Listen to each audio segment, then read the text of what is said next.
inna lillahi wa inna ilayhi raaji'uun. allaha u naxariistay waxa magaalada Burco xarunta gobolka Togdheer maanta ku geeriyooday Dr. Cabdi Aw Daahir Cali oo kamid ah ugu waaweyn dhinaca qalliinka iyo waliba cudurrada guud dalkani Somaliland.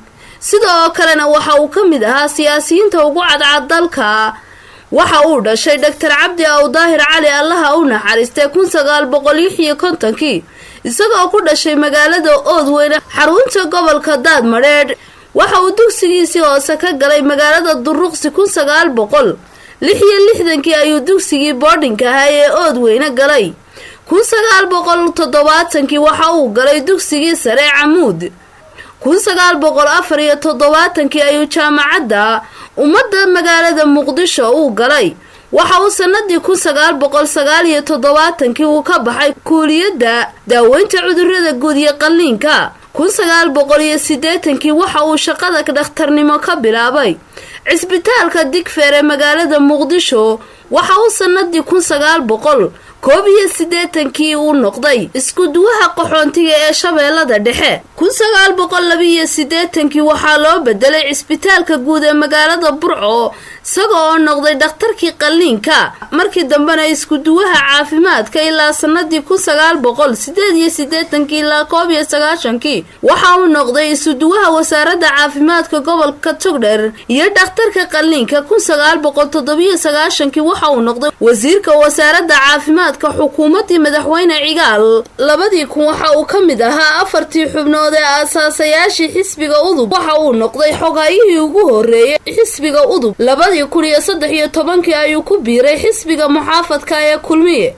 ee haatan talada dalka iyo waxaanu u wareegay magaalada Burco isagoo ahaa dhakhtarkii qalliinka iyo cudurrada guud sanad 2004 ilaa 2010kii. sanadii 2011 waxa uu noqday wasiirka xanaanada xoolaha bishii labaad. 2015kii ayuu madaxweynaha Somaliland Axmed Maxamed Maxamuud Silaaya u magacaabay wasiirka shaqada iyo arrimaha bulshada. bishii Oktoobar 26keedii 2015kii ayuu iska casilay xilkii wasiirnimo.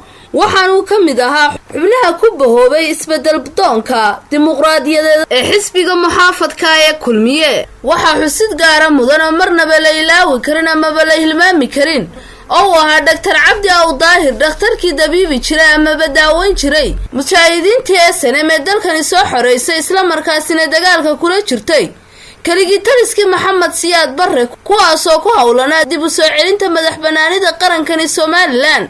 saldhigooduna uu ahaa magaalada Oodweyne. waxaanu doctorkanu kamid ahaa doctorada sida weyn uga qayb qaatay qalliinka iyo daaweynta mujaahidiintaasi. sida oo kale waxa uu kamid ahaa Dr. Cabdi Aw Daahir Cali dadkii sida weyn uga qayb qaatay dib u heshiisiinta iyo mideynta beelaha dega dalkani Somaliland kaasoo ka qayb galay shirarkii lagu nabadeynayay dalka Somaliland laguna walaaleynayay beelaha wada dega dalka. allah u naxariistay Dr. Cabdi Aw Daahir Cali waxa uu ifka kaga tagay 10 caruur iyo 2 xaas.